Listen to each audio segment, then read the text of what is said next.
আঙ্কেলে নিয়ে আসলাম হসপিটালে, ডাক্তার দেখানোর জন্য। হসপিটালে মানুষ আসে, সরকারি হসপিটাল গুলাতে মানুষ সুস্থ হবে, শারীরিক ভাবে যে দুর্বলতা থাকে, যে রোগ থাকে, এগুলা থেকে রেহাই পাওয়ার জন্য মানুষ আসে। কিন্তু হসপিটালে ওয়াশরুমের যে অবস্থা দেখলাম, এটাতে মনে হয় না আসলে এই ওয়াশরুম গুলা মানুষ ব্যবহার করে। প্রশাসনের কোনো নজর নাই, মানে তারা দেখতেছে না যে এখানে কিছু একটা আছে, মানুষ এই জিনিসটার দৈনন্দিন কাজে এই জিনিসটা ব্যবহার হয়, এই জিনিসটা প্রয়োজন আছে। আম, গেলাম, দেখলাম যে এখানের অবস্থা খুবই বাজে, যাওয়ার মতো অবস্থা নাই। প্রশাসন এই জিনিসটা কেন দেখতেছে না এটাই বুঝতেছি না।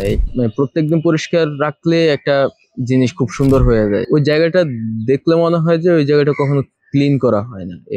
আমার মনে হয় যে হসপিটালে অবশ্যই ক্লিনার থাকে, যারা প্রত্যেকদিন পরিষ্কার করার কথা ছিল, তারা অবশ্যই তাদের কাজের অনিয়ম, তাদের দায়িত্বের প্রতি অনীহাই এই জিনিসটা তৈরি করছে। মানে তারা যদি দৈনিক না করে অন্তত পক্ষে সপ্তাহে একদিনও করতো, তাও জিনিসটা ব্যবহারযোগ্য থাকতো। যে শুভঙ্করে ফাঁকির মতো একটা জায়গা পাইছে, আর প্রশাসন অনিয়ম করতেছে, অনিয়ম গুলা দৃশ্যমান হচ্ছে দিন দিন, আর মানুষ শুধু কষ্টই পাচ্ছে। সরকারি যেহেতু হসপিটাল সরকারি, এখানে তো প্রচুর পরিমাণে মানুষ আসে।